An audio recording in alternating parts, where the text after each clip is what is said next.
আমি সাবমিট কৰিছিলোঁ আৰু 4 তাৰিখত ৰিজাল্ট আহিছিলে। সেইটো ৰিজাল্টত আমাৰ 7টাকৈ কেণ্ডিডেট ইলেকশ্যন নেখেলা কৰি ডাইৰেক্ট জয়ী হ'বলৈ সক্ষম হৈছে। কাৰণ माने बासुगाव कलेजाव जि जेनेरेल सेक्रेटारिनि इलेक्शन जानो नागिरदों बिनि नटिसखौ 27 फेब्रुवारियाव होनाय जादों आरो बे नटिसजों लोगोसे गाइडलाइन्सबो होनाय जादों। गाइडलाइन्सआव होनाय दङ माने एनि एरियार अब्लिक बेक होनाय दंबाय माने एनि मानेथ' कुनु अड इभेन्ट मेनसन खालामनाय गैया नालाय माने एरियार गोनांफ्रा इलेक्शन नमिनेशन फर्म होबा बे नमिनेशनखौ केन्सेल खालामनाय जागोन होननानै इलिजिबल जानाय नङा। बेनि थाखाय जों नुबाय नटिसखौ 27 फेब्रुवारियाव जों फ्रेश केन्डिडेट नागिरनानै होबाय। माने जोंनि अपिनियनाव जाय दंमोन बिसोरो मिन्थिया नटिसखौ नुसनाखै ना फरायनानैबो बुजियाखै मिन्थिला आरो जों बेखौथ' बिसोर ओमफ्राय बिदिनो एरियार गोनां बेक गोनां स्टुडेन्टफोरखौ होबाय सासेल'। बेनि थाखायनो बिसिना नमिनेशना केन्सेल जाबाय। ओमफ्राय नमिनेशन रिजाल्टआ 2 तारिखआव होनांगौ खोथामोन बेयो एसे पस्टपन जानानै 4 तारिखआव होदों। 4 तारिखआव होनानै रिजाल्टआ ओंखारबाय।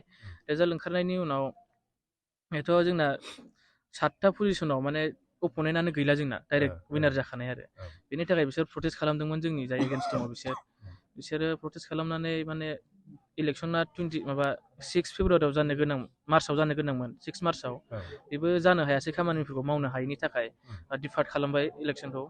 बेनि थाखायनो जों इलेक्शनखौ थाब 2-3 गेजेराव जाजानो लुगैदों आरो बेनि थाखाय जों बेखौ दिनै एसे ओरैनो जिरायदों धरनाबो होनजाला बेखौ जों प्रेस मिट आरो जानांगौ आरो औ टाइम नियम बायदि जानांगौ आरो बेरेखा दोलोफ्रा माबा खालामदों बेरेखा दोलोफ्रा होनदों जोंनि नारसिननायाव बिसिनि गावसिनि केन्डिडेटफोरखौ बोख्लायदों होननानै बुंदों आरो खिन्थु जोंनि बे जेबो आखाइ गैया। बे इलेक्शन कमिशनारफोरसो रुल बानायदों गावसोर जोंनि अपोनेन्टआ रुलखौ मानियाखै बिसिना नमिनेशन केन्सेल जादों बेसो मेन खोथाया। आरो जोङो मोनसे बुस्थु नुनो मोनदों पेपार जिथुनाखि पेपार निउसावहाय जोङो नुनो मोनदों बेयाव माखासे क्लेस टाइपनि खोथा बख'नाय जादों मुग जाथिखौ मुग बिदि माबा माबि एसे हाबनाय खोनानाय जों नुनो मोनदों। मा बुंनो सानो नों बेनि गेजेराव जाय निउस बानायदों पेपाराव होनाया बिसिना माने जों ओइदिनखालि जोंना अपोनेन्टआनो गैला नालाय जों डाइरेक्ट विनारखा जों बेखायनो एसे बमा गावनानै इन्जय खालामदोंमोन आरो बेनि थाखाय स्टुडेन्ट गोजा जों बायरानिथ' रावबो गैखाया कलेजाव गावसोर होनदों जोंनि अपोनेन्टआ आसुनि एबि आमसुनि एबसुनि लोगो नांनानै बमा गावदों मादों होननानै बुंदों आरो बे खिन्थु एकदमबारे नंखाय खोथा। जों स्टुडेन्ट गोजासो माबा इन्जय खालामदों बेवहाय आरो बियो कलेजनिसो इलेक्शन कुनु बाहेरानि पार्टि जोंनो हाबहोखाया गावसोर हाबोदों नामा जों मिन्थिया जों खिन्थु हाबोआखै बेनो बिसिनि माने थगायजोबनायसै बिसिनि खोथाफ्रा गासिबो। इलेक्शन कमिशना मा बुंदों दा इलेक्शन कमिशनार दाबो डिक्लेयार जायाखै खालि बे इलेक्शनाल' जि 6 मार्चआव जानो गोनांमोन बेल' डिफार्ट जादोंमोन पस्टपन जादों माला जाफिनगोन बे डेट होआखै दाबो। आरो जों साननैसोनि गेजेराव खालामनो हायोबा मोजां मोनगौमोन आरो इलेक्शनखौ मेम'रेन्डाम होनो नागिरदों जों दिनै आरो जाय जों 7था पजिशनाव देरहादोंमोन बे देरहानाया देरहाखानाय थानांगोन। जों 13था पजिशन थायो गासै बै 6था जि बाखि दंबावो बेखौल' जों इलेक्शन खालामहोगोन। नोंसिनि बायदिबा जायफ्रा रिजेक्शन जादों बिसोरो मोनखाया इलिजिबल नंखाया बिसोरना बेक गोनांखा गासिबो थेवबो बिथांमोना मानियाखै ओमफ्राय गावसोर होनदों सानैनिया बेक गैया होननानै बुंदों। बिसोर दा 4th सेमिस्टाराव फरायो 4th सेमिस्टाराव फरायबा बिसोरनि फार्स्ट सेमिस्टार सेकेन्ड सेमिस्टारनि मार्कशिट ओंखारबाय 3rd सेमनिया रिजाल्ट ओंखारथ'वाखै बिसोर फार्स्ट सेमनि माबा मार्कशिट होदों सेकेन्ड सेमनिखौ होआखै बेथ' रुलनि बेरेखा जाबाय। सेकेन्ड सेमनिखौबो होनांगौमोन बिसोरो बेखायनो बिसोरना केन्सेल जादों बिसोर बेखौ मानिया। जुदि सेकेन्ड सेमिस्टाराव बिसोरना बेक गैया सेकेन्ड सेमिस्टारनि मार्कशिटखौ होनो हायोमोन नंगौना नङा बिसोर होआखै बेनि थाखाय केन्सेल जादों। बिसोर बेखौबो बख'दों जे जोंना सानैना एरियार गैया बेक गैया बिसोरना मानो केन्सेल जाखो होननानै बुंदों। बिसोर माने मार्कशिटखौनो होआखै फार्स्ट सेमनिखौल' होदों। बिथांमोनखौ मा बुंनो लुबैयो मा खावलायनो सानो? बेखौनो सानो दे लिगेलि थांबानो जाबाय बेबायदि जबरदस्ति खालामनानै कमिशनारनि सायाव प्रेसार खालामनानै कलेजनि रिपुटेसनाबो गाज्रि जायो बिदि खालामनो नाङा आरो आंनि थाखाय।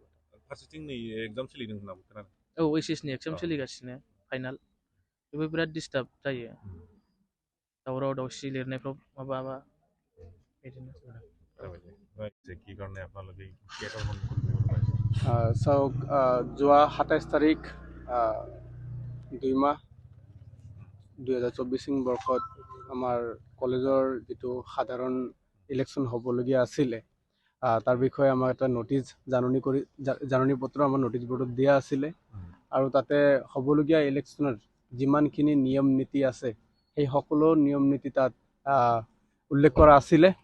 তাৰ ভিতৰত 16 নম্বৰ যিটো আছিলে নিয়ম আছিলে সেই নিয়মটোত লিখা আছিলে স্পষ্টকৈ যে যদি কোনোবা কেণ্ডিডেট বা কোনোবা ষ্টুডেণ্টৰ বেগ আছে, যিকোনো বেগ, ফাৰ্ষ্ট ছেমিষ্টাৰ হওক বা ছেকেণ্ড ছেমিষ্টাৰ, যিকোনো য'তে বেগ আছে, সেই কেণ্ডিডেট বা সেই ষ্টুডেণ্টজনে কেণ্ডিডেট হ'ব নোৱাৰিব, তেওঁ নিৰ্বাচনত তেওঁ প্ৰতিদ্বন্দ্বী কৰিব নোৱাৰিব, স্পষ্টকৈ লিখা আছিলে। আৰু তাৰপিছত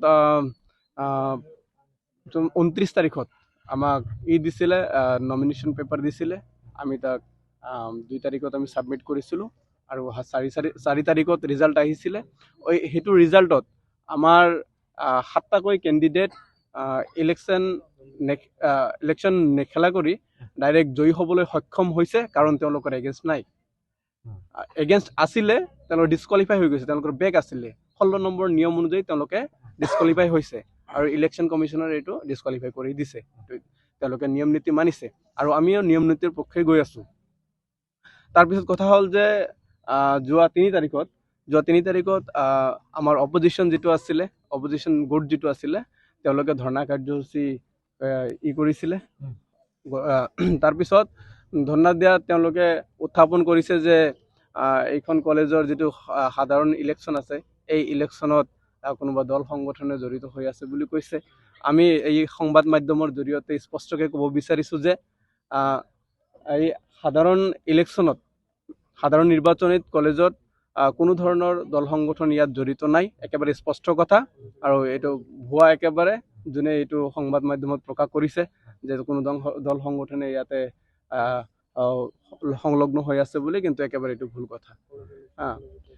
কলেজৰ ইলেকশ্যন সাধাৰণতে আমাৰ কলেজৰ ভিতৰতে হয়, ইয়াত বাহিৰৰ কোনো প্ৰেছাৰো নাই বা বাহিৰৰ কোনো দল সংগঠনে ইয়াত অহাৰ কোনো প্ৰশ্নই নাহে, স্পষ্ট কথা। ইলেকশ্যন 6 তাৰিখে হ'ব লাগিছিল, কিন্তু হোৱা নাই, তো টাইমটো গ'ল, ডিফাৰ কৰিছে টাইমটো। কি বিচাৰে আপোনালোকে? এতিয়া চাওক, ইলেকশ্যনটো যোৱা 6 তাৰিখত হ'বলগীয়া আছিলে, কিন্তু নহ'ল, কিছুমান কাৰণৰ নহ'ল। আমি বিচাৰোঁ যে এতিয়া ইলেকশ্যন অতি সোনকালে হ'ব লাগে, ডিফাৰ কৰিছে ইলেকশ্যন কমিশ্যনে, ইলেকশ্যন কৰিব তেওঁলোকে। কিন্তু আমি বিচাৰিছোঁ, আমি ডিমাণ্ড কৰিছোঁ যে অতি সোনকালে ইলেকশ্যন হ'ব লাগে, 3 দিনৰ ভিতৰত ইলেকশ্যন হ'ব লাগে। যদি ইলেকশ্যন 3 দিনৰ ভিতৰত নহয়, আমি গণতান্ত্ৰিকভাৱে আইনগতভাৱে আমি গণতান্ত্ৰিকভাৱে আমি আইনৰ সহায় ল'ব বিচাৰিম আৰু লগতে আমি গণতান্ত্ৰিক আন্দোলন ইয়াতে গঢ়ি তুলিম, যদি ইলেকশ্যন নহয় 3 দিনৰ ভিতৰত, স্পষ্ট কথা। আৰু ৰুলছ এণ্ড ৰেগুলেশ্যন যিমানখিনি দিয়া আছে, যিমানখিনি নিয়ম নীতি নিৰ্বাচনী আয়োগে তাত প্ৰকাশ কৰিছে, সেইখিনি নিয়ম নীতি যাতে কোনো পধ্যেই সাল সলনি নহয়, আৰু যদি সাল সলনি হয় তাৰ বিপক্ষে আমি কেনেকুৱা ধৰণৰ মাত মাতিব লাগে আমি মাতি যাম। এতিয়া অপজিশ্যন থাকক, তেওঁলোকে একেবাৰে নিৰ্মল হৈ বহি আছিলে, তেওঁলোকে সেই ৰুলটো পঢ়া নাছিলে বোধহয়। আৰু যদি কোনোবা কেণ্ডিডেট যদি হয় যে নিয়ম নীতি যদি নাজানে, সেই কেণ্ডিডেট আচলতে যোগ্য হয়নে নহয় সেইটো আমি সকলোৱে গম পাওঁ। যদি তেওঁ নিয়ম নীতি পঢ়িব নাজানে, তেওঁ যে কেনেকুৱা ধৰণৰ কেণ্ডিডেট সেয়া আমি গম পাই গৈছোঁ। তো তেওঁলোকে হয়তো এনেকুৱা ধৰণৰ ভাবিছে যে তেওঁলোকে হয়তো নিয়মটো উইথড্ৰ কৰিব পাৰিব বুলি, কিন্তু মই ক'ব বিচাৰোঁ যে কোনো পধ্যেই নোৱাৰে, নিয়ম নীতি কোনো পধ্যেই চেঞ্জ হ'ব নোৱাৰে। আমি চেঞ্জ হ'বলৈ নিদিওঁ, নিয়ম নীতি আমি চেঞ্জ হ'বলৈ নিদিওঁ, স্পষ্ট কথা আমাৰ এইটো।